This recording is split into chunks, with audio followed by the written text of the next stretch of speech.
Everyone knows Ramzy Clark. He's a former U.S. Attorney General. He has been a consistent voice for the anti-war movement for 3 decades. Ramzy has traveled all over the world and has been in Iraq every year since the sanctions were imposed.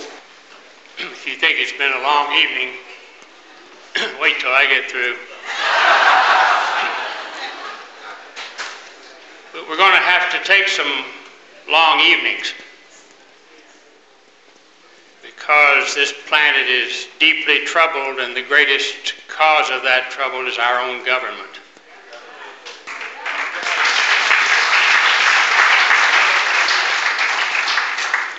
In the speech that Reverend James Lawson referred to, that Martin Luther King made on April the 5th, 1967, the most startling thing that he said at the time, and the thing that caused the most anger and hatred to be directed toward him, was this sentence: "The greatest purveyor of violence on earth is my own government." 31 years ago. Why anyone would have been startled is hard to say, because it was an obvious fact. But apparently we need more education in the obvious than we do examination of the obscure and unknown. Last year, U.S. military expenditures, with all the suffering on the planet, all the sickness and hunger and ignorance and pain, the American military budget was $265 billion. The second largest government expenditure for militarism was $48 billion.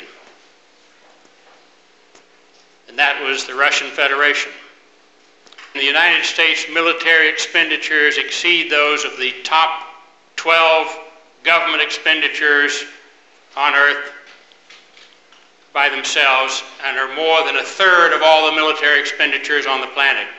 We have a war party in this country, and we've had it all along.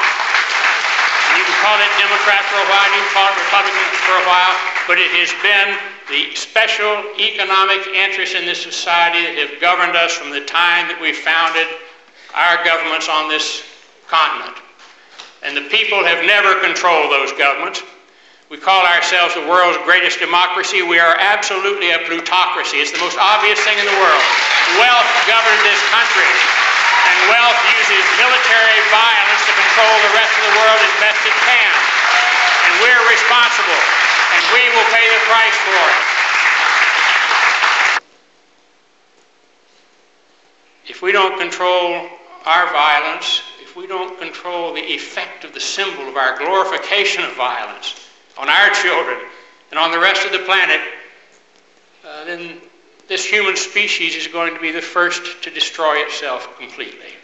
And that's the road the United States government has put us on. The single most pertinent statement on this issue was by Henry Kissinger.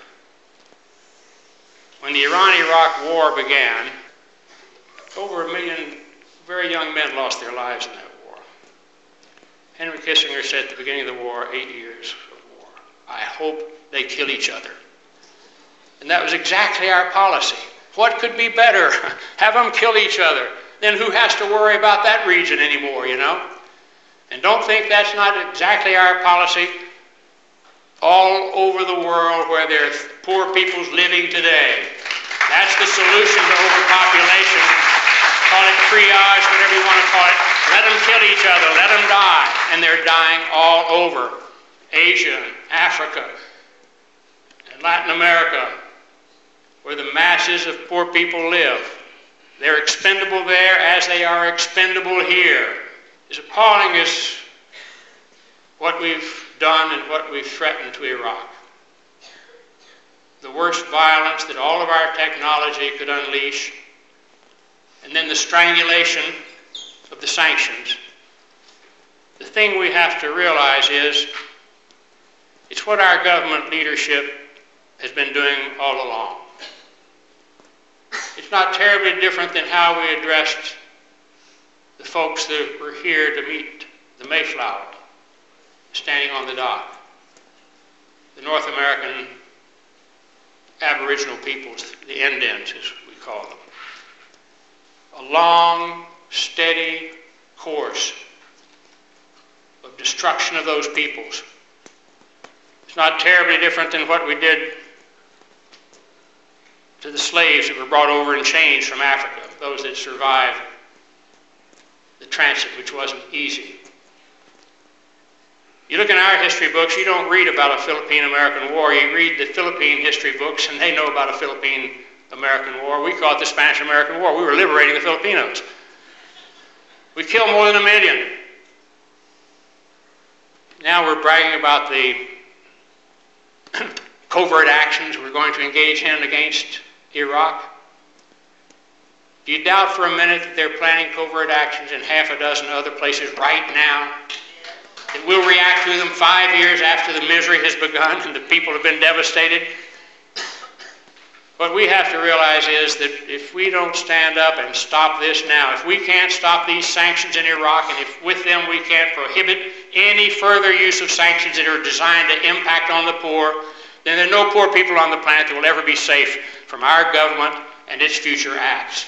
It's imperative that we stop them in Iraq today and that we prohibit them in the future as applied to any people, because it is a weapon of mass destruction. We have to stop military interventions by our government completely. We cannot permit more U.S. military interventions in foreign countries. We have to stop economic interventions. We've got to cancel foreign debt that has enslaved most of the poor countries of the planet. Cancel it. So let's organize through every effort and opportunity we have in our families, in our churches, in our mosques, in our synagogues, in our schools, at our jobs,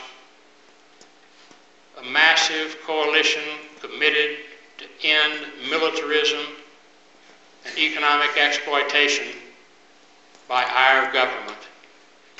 Thank you. God bless.